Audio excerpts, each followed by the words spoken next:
Iron man అంటే మనందరికీ టక్కున గుర్తుకు వచ్చే ఒకే ఒక్క పేరు రాబర్ట్ డోనీ జూనియర్. ఆ క్యారెక్టర్లో మనం ఆ డీజేని తప్ప మరో యాక్టర్ని ఊహించుకోలేం. అయితే మీలో చాలామందికి తెలుసు, మార్వెల్ స్టూడియోస్ ముందుగా ఐరన్ మ్యాన్ క్యారెక్టర్ కోసం తీసుకోవాలని అనుకుంది టామ్ క్రూజ్ని. మూవీ స్టోరీ అండ్ రెమ్యునరేషన్ విషయంలో మార్వెల్ స్టూడియోస్కి అండ్ టామ్ క్రూజ్కి మధ్య డీల్ కుదరకపోవడంతో అతను ఆ ప్రాజెక్ట్ నుంచి తప్పుకున్నాడని చెప్పి ఒక రూమర్ అయితే ఉంది. అయితే 20స్లో మార్వెల్ స్టూడియోస్ నుంచి అతనికి ఐరన్ మ్యాన్ ఆఫర్ రాకముందే 90స్లో కూడా టామ్ క్రూజ్తో ఒక ఐరన్ మ్యాన్ మూవీని తీయడానికి ప్లాన్ చేశారు. అండ్ ఆ మూవీలో విలన్గా మోడాక్ని చూపించాలని అనుకున్నారు. అయితే ఆ తర్వాత ఆ మూవీ క్యాన్సిల్ అయింది. ఇవాళ ఈ వీడియోలో క్యాన్సిల్ అయిన Tom cruise iron Man movie యొక్క ఫుల్ స్టోరీ గురించి మీకు చెప్పబోతున్నాను. సో వీడియోని ఎక్కడా స్కిప్ చేయకుండా చూడండి. అలాగే మీరు మా ఛానల్ని ఇంకా సబ్స్క్రైబ్ చేసుకోకపోయినట్లయితే ప్లీజ్ సబ్స్క్రైబ్ చేసుకోండి. అలాగే వీడియోకి ఒక లైక్ ఇచ్చి షేర్ చేయండి. ఇక వీడియోలోకి వెళ్దాం. 1989లో వార్నర్ బ్రోస్ నుంచి వచ్చిన బ్యాట్మ్యాన్ మూవీ మంచి కలెక్షన్స్ను సాధించి బ్లాక్ బస్టర్ హిట్గా నిలిచింది. అప్పటి వరకు టీవీ సిరీస్లో మాత్రమే లైవ్ యాక్షన్ రూపంలో కనిపించిన బ్యాట్మ్యాన్ని ఒక్కసారిగా బిగ్ స్క్రీన్ మీద చూసిన ఆడియన్స్కి ఆ మూవీ మంచి ఫీల్ని ఇచ్చింది. ఆ మూవీ సక్సెస్ని చూసిన యూనివర్సల్ సూపర్ హీరో మూవీని తీయాలని అనుకుంది. 1990లో Iron Man live action movie రైట్స్ని తీసుకొని ఆ మూవీకి సంబంధించిన వర్క్స్ని స్టార్ట్ చేయడం మొదలుపెట్టింది. అండ్ వారు ఈ మూవీని ఒక డార్క్ సైన్స్ ఫిక్షన్ హర్రర్ మూవీగా తీయాలని అనుకున్నారు. ఏంటి, ఐరన్ మ్యాన్ హర్రర్ జోనర్ మూవీగానా అని అనుకుంటున్నారా? ఆ టైంలో science fiction and horror genre మూవీస్కి మంచి క్రేజ్ ఉండేది. ముఖ్యంగా ది ఫ్లై అండ్ రోబోకాప్ వంటి బాడీ హర్రర్ మూవీస్కి సిమిలర్గా ఈ మూవీని తీయాలని అనుకున్నారు. ఈ మూవీని డైరెక్ట్ చేయడానికి అప్పటికే రీయానిమేటర్, ఫ్రమ్ బియాండ్ వంటి సూపర్ హిట్ హర్రర్ మూవీస్లను డైరెక్ట్ చేసిన స్టూవర్ట్ గోర్డాన్ని డైరెక్టర్గా తీసుకున్నారు. 1989లో వచ్చిన హనీ ఐ ష్రంక్ ది కిడ్స్ మూవీకి ఇతను రైటర్ కూడా. ఈ 3 మూవీస్ని మీరు చూడకపోతే తప్పకుండా చూడండి, చాలా బాగుంటాయి.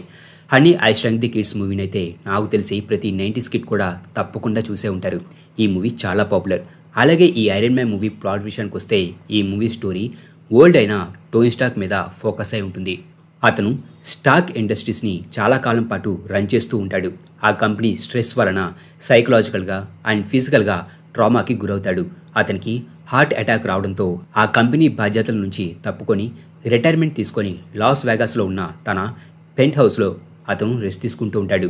అయితే చివరికి అతను మళ్ళీ ఐరన్ మ్యాన్గా సూట్ వేసుకోవాల్సిన పరిస్థితి రావడంతో అతను తన రిటైర్మెంట్ నుంచి బయటకు వస్తాడు.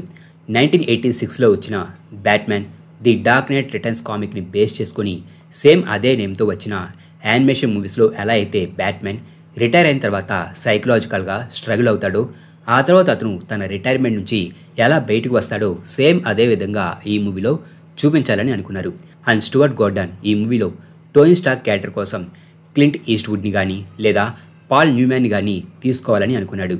అయితే ఈ మూవీ ప్రొడ్యూసర్స్కి అండ్ రైటర్స్కి ఈ మూవీ స్క్రిప్ట్ నచ్చలేదు. పైగా ఈ మూవీ ఎర్లీ డెవలప్మెంట్ స్టేజ్లో ఉన్న టైంలోనే 1991లో ది రాకెటీర్ అనే సూపర్ హీరో మూవీ వచ్చింది.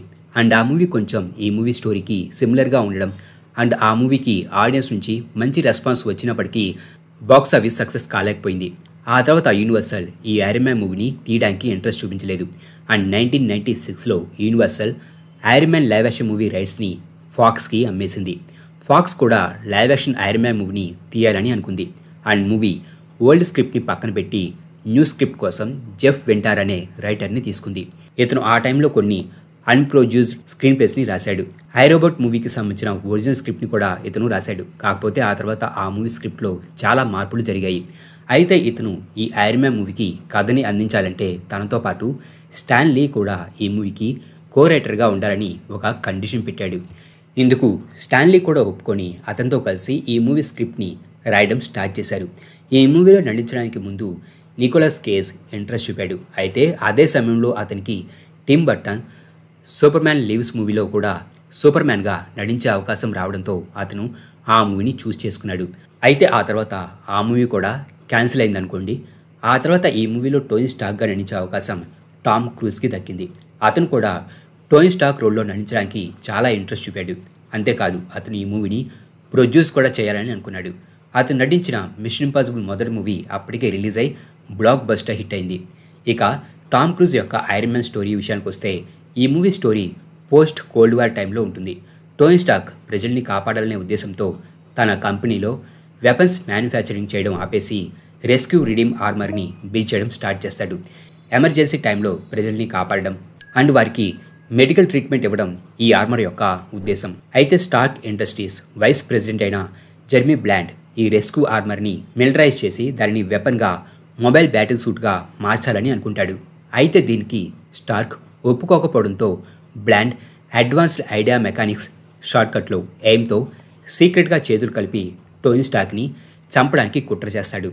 ఎయిమ్ ఒక అడ్వాన్స్డ్ అండ్ డేంజరస్ టెక్నాలజీస్ని బిల్డ్ చేసే ఒక క్రిమినల్ ఆర్గనైజేషన్. బ్లాండ్ టోనీ స్టార్క్ని చంపి స్టార్క్ ఇండస్ట్రీస్ని దక్కించుకోవడానికి ప్లాన్ చేస్తాడు. స్టార్క్ ఇండస్ట్రీస్కి సంబంధించిన ఈవెంట్ ఒకటి జరుగుతున్న టైంలో ఒక స్నైపర్ చాలా దూరం నుంచి టోనీని షూట్ చేస్తాడు. అండ్ అతను షూట్ చేసిన బుల్లెట్ టోనీ స్టార్క్ డిజైన్ చేసిన స్మార్ట్ బుల్లెట్. కానీ టోనీ స్టార్క్ ఆ బుల్లెట్ని మ్యానుఫ్యాక్చర్ చేయలేదు. అండ్ టోనీ తన లైఫ్ని కాపాడుకోవడానికి ఆ ప్లేస్లో ఉన్న ప్రోటోటైప్ రిడీమ్ ఆర్మర్ లోపలికి వెళ్తాడు. అదే సమయంలో ఎయిమ్కి చెందిన కొంతమంది సైబర్నెటిక్ విలన్స్ ఆ రిడీమ్ ఆర్మర్ని దొంగిలించడానికి వస్తారు. ఆ ప్లేస్లో ఉన్న సెక్యూరిటీ గార్డ్స్ వారిని ఆపడానికి ప్రయత్నిస్తారు. కానీ వారు ఆపలేకపోతారు. దాంతో ఆర్మర్ లోపల ఉన్న టోనీ స్టార్కే హాస్పిటల్కి వెళ్లకుండా ఆ విలన్స్తో ఫైట్ చేసి ఆ ప్లేస్కి వచ్చిన గెస్ట్లని కాపాడతాడు. అయితే సరైన టైంలో హాస్పిటల్కి వెళ్ళలేకపోవడం వలన అతను రికవర్ అవ్వలేకపోతాడు. దాంతో టోనీ తన చెస్ట్లో ఆర్క్ రియాక్టర్ని పెట్టుకోవాల్సి వస్తుంది. ఈ ఇన్సిడెంట్ తర్వాత ప్రెస్ అతన్ని ఐరన్ మ్యాన్ అని పిలుస్తుంది. అయితే స్టార్క్ ఆ ఆర్మర్లో ఉంది తన బాడీ గార్డ్ అని చెబుతాడు. అలాగే టోనీ స్టార్క్కి తన మీద జరిగిన అటాక్ వెనకాల బ్లాండ్ ఉన్నాడేమో అని అనుమానం కలిగి అతన్ని ఫాలో చేయడం మొదలు పెడతాడు. అది అతన్ని ఎయిమ్కి వెళ్ళేలా చేస్తుంది. టోనీ స్టార్క్ మరిన్ని విషయాల గురించి తెలుసుకోవడానికి వెంటిలేషన్ గుండా ఎయిమ్ హెడ్ క్వార్టర్స్ లోపలికి సీక్రెట్గా వెళ్తాడు. అక్కడ అతను లేజర్ గ్రిడ్స్ నుంచి కూడా తప్పించుకుంటాడు. ఈ సీన్ని మిషన్ ఇంపాసిబుల్ స్టైల్లో చూపించాలని అనుకున్నారు. ఎయిమ్ హెడ్ క్వార్టర్స్ లోపలికి వెళ్ళిన స్టార్క్ మోడాక్ని చూస్తాడు. యాంట్మ్యాన్ 3 మూవీలో మనం ఈ క్యారెక్టర్ని చూసాం.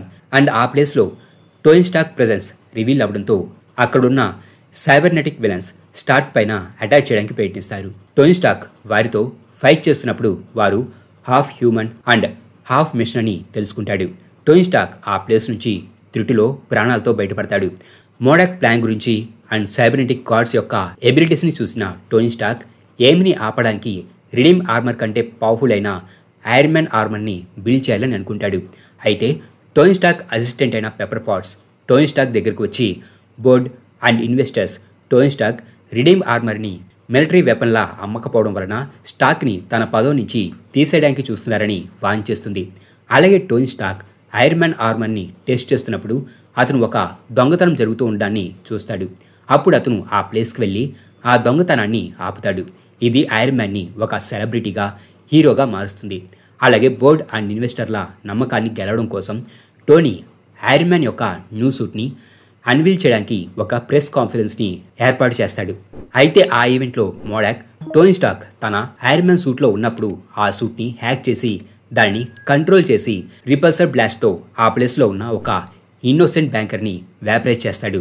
అది చూస్తున్న అక్కడున్న జనం ప్రాణాలను కాపాడుకోవడానికి భయంతో కేకలు వేస్తూ పరిగెడతారు. అలాగే టోనీ స్టార్క్ని వారు ఒక హంతకుడిగా చూస్తారు. అండ్ మోడాక్ ఆ సూట్ని తన దగ్గరకు తెచ్చుకోవడానికి ఆ సూట్ని ఎయిమ్ హెడ్ క్వార్టర్స్ వైపుగా వెళ్ళేలా కంట్రోల్ చేస్తాడు. అయితే మధ్యలో టోనీ స్టార్క్ సూట్ని తన కంట్రోల్లోకి తెచ్చుకొని తన ల్యాబ్కి వెళ్తాడు. అక్కడ మోడాక్ మళ్ళీ ఆ సూట్ని కంట్రోల్ చేయాలని చూస్తాడు. అయితే టోనీ కూడా ఆ సూట్ని తన కంట్రోల్లో ఉంచుకోవడానికి ప్రయత్నిస్తాడు. ఇలా వీరిద్దరూ ఆ సూట్పై కంట్రోల్ తెచ్చుకోవడానికి ట్రై చేస్తూ ఉండగా టోనీ ఆ ప్లేస్లో ఉన్న ఎలక్ట్రికల్ ప్యానెల్ దగ్గరికి వెళ్తాడు. దాంతో ఆ సూట్ ఓవర్ ఛార్జ్ అయి షార్ట్ సర్క్యూట్ అవ్వడంతో టోనీ పడిపోతాడు. అండ్ ఆ సూట్ ద్వారా మోడాక్ టోనీని తనతో చేతులు కలపమని అడుగుతాడు. అతను రిడీమ్ ఆర్మర్ని ఉపయోగించి అన్ని నేషన్స్ని డిస్ట్రాయ్ చేసి వాటిని ఒక్కడిగా చేసి ఈ వరల్డ్ వారి లీడర్షిప్లో ఉండేలా అండ్ హ్యూమన్స్ అండ్ మిషన్స్ కలిసి ఉండేలా ఒక వరల్డ్ని క్రియేట్ చేయాలని అనుకుంటాడు. అయితే దీనికి టోనీ స్టార్క్ ఒప్పుకోడు. అలాగే బ్యాంకర్ని చంపింది టోనీ స్టార్కే అనుకొని పోలీసులు టోనీ స్టార్క్ని అరెస్ట్ చేయడానికి రావడంతో స్టార్క్ అండర్ గ్రౌండ్కి వెళ్తాడు. ఈ సంఘటన తర్వాత స్టార్క్ ఇండస్ట్రీస్ యొక్క స్టాక్ మార్కెట్ పడిపోతుంది. ఆ తర్వాత మోడాక్ బ్లాండ్కి సైబర్నెటిక్ ఎబిలిటీస్ని ఇస్తాడు. అలాగే బ్లాండ్ స్టార్క్ ఇండస్ట్రీస్ని తన చేతుల్లోకి తెచ్చుకొని టోనీ క్రియేట్ చేసిన ఐరన్ మ్యాన్ ఆర్మర్ని ఎయిమ్కి ఇస్తాడు. అండ్ స్టార్క్ హెల్ప్ కోసం పెప్పర్ పాట్స్ దగ్గరకు వెళ్తాడు. పెప్పర్ బ్లాండ్ యొక్క ప్రెస్ కాన్ఫరెన్స్కి అటెండ్ అవుతుంది. అక్కడ అతను స్టార్క్ ఇండస్ట్రీస్కి అతను న్యూ CEO అని ప్రకటించుకుంటాడు. అండ్ పెప్పర్ ఆ రూమ్లో మినియేచర్ డివైజర్ అని పెడుతుంది. మరోవైపు టోనీ ఎయిమ్ హెడ్ క్వార్టర్స్ దగ్గరకు ఎలాంటి సూట్ లేకుండా వెపన్స్ లేకుండా వెళ్ళి మోడాక్ని మీట్ అవుతాడు. మోడాక్ మళ్ళీ టోనీని తనతో చేతులు కలపమని అడుగుతాడు. అండ్ టోనీ దానికి ఒప్పుకోడు. అండ్ టోనీ వారి దగ్గర ఉన్న తన ఐరన్ మ్యాన్ సూట్ కోసం వచ్చినట్టుగా చెప్తాడు. అయితే మోడాక్ టోనీ ఒంటరిగా ఆ ప్లేస్కి వచ్చినందుకు, అది కూడా ఎలాంటి ఆర్మర్ అండ్ ఆయుధాలు లేకుండా రావడంతో అతన్ని ఫూల్ అని పిలుస్తాడు. టోనీ కూడా తను బిల్డ్ చేసిన ఐరన్ మ్యాన్ ఆర్మర్ని దొంగలించినందుకు మోడాక్ని వెక్కిరిస్తాడు. దాంతో మోడాక్కి కోపం వస్తుంది. అండ్ స్టార్క్ తన హ్యాండ్ని పైకి లిఫ్ట్ చేయగా దూరం నుంచి తన ఐరన్ మ్యాన్ ఆర్మర్ పీసెస్గా వచ్చి తన బాడీకి అటాచ్ అవుతాయి. జస్ట్ లైక్ ఐరన్ మ్యాన్ 3 మూవీలో మనం చూసిన విధంగా. అలాగే టోనీ ఇక్కడ మీరు బుల్లెట్తో నా మీద దాడి చేసిన రోజే టోనీ స్టార్క్ చనిపోయాడు. Now I am iron man అని చెప్పి అంటాడు. ఆ తర్వాత ఐరన్ మ్యాన్కి మోడాక్కి మధ్య ఫైట్ జరుగుతుంది. ఈ ఫైట్లో ఐరన్ మ్యాన్ రిపల్సర్ బ్లాస్ట్తో మోడాక్ చైర్ని డిస్ట్రాయ్ చేస్తాడు. అలాగే ఆ ప్లేస్కి వచ్చిన సైబర్నెటిక్ విలన్స్ అయిన విప్లాష్, జిగ్సా, వైరస్ అండ్ విజన్లను కూడా ఐరన్ మ్యాన్ ఓడించి వారిని పోలీసులకి అప్పగిస్తాడు. అదే సమయంలో ప్రెస్ కాన్ఫరెన్స్లో బ్లాండ్ స్టేజ్ పైకి వచ్చినప్పుడు పెప్పర్ మినియేచర్ డివైజర్ అని యాక్టివేట్ చేస్తుంది. దాంతో బ్లాండ్ బాడీలో ఉన్న సైబర్నెటిక్ ఎబిలిటీ షార్ట్ సర్క్యూట్ అయి అతను గ్లిచ్ అవుతూ పడిపోతాడు.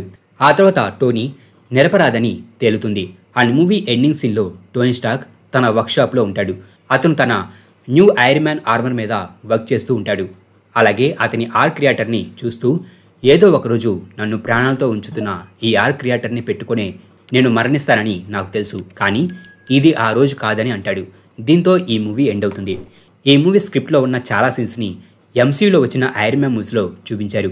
అండ్ ఈ మూవీ స్క్రిప్ట్ కూడా చాలా బాగుంది. మరి ఎక్కడ తప్పు జరిగింది? ఈ మూవీ ఎందుకు క్యాన్సిల్ అయిందో తెలుసా? ఈ మూవీ క్యాన్సిల్ అవ్వడానికి మెయిన్ రీజన్ బడ్జెట్. ఆ టైంలో ఈ మూవీని తీయడానికి టామ్ క్రూజ్ అడిగిన ప్రైస్ చాలా ఎక్కువ. ఆ టైంలో CGI టెక్నాలజీ అంత అడ్వాన్స్గా లేదు. సో ఐరన్ మ్యాన్ సూట్ని రియలిస్టిక్గా, డైనమిక్గా చూపించాలంటే చాలా ఎక్కువ బడ్జెట్తో కూడుకున్న పని. ఆ టైంలో సూపర్ హీరో మూవీస్ అన్షూర్గా ఉండేవి. ఏ మూవీ హిట్ అవుతుందో, ఏ మూవీ హిట్ అవుదో తెలీదు. ఒకవేళ మూవీ హిట్ అయినా మనీ వస్తాయన్న నమ్మకం కూడా ఉండేది కాదు. దానివలన స్టూడియోస్ అంత పెద్ద మొత్తంలో సూపర్ హీరో మూవీస్కి ఖర్చు పెట్టేవారు కాదు. అలాగే మార్వెల్ కూడా ఆ టైంలో ఫైనాన్షియల్గా బాగా లాస్లో ఉంది. అండ్ ఈ ప్రాజెక్ట్ని కంటిన్యూ చేయడానికి వారి దగ్గర కావలసినంత మనీ లేవు. దాంతో టామ్ క్రూజ్ మార్వెల్ ఫైనాన్స్గా స్టేబుల్గా ఉన్నప్పుడే ఈ ప్రాజెక్ట్ని ముందుకు తీసుకొని వెళ్దామని అనుకున్నాడు.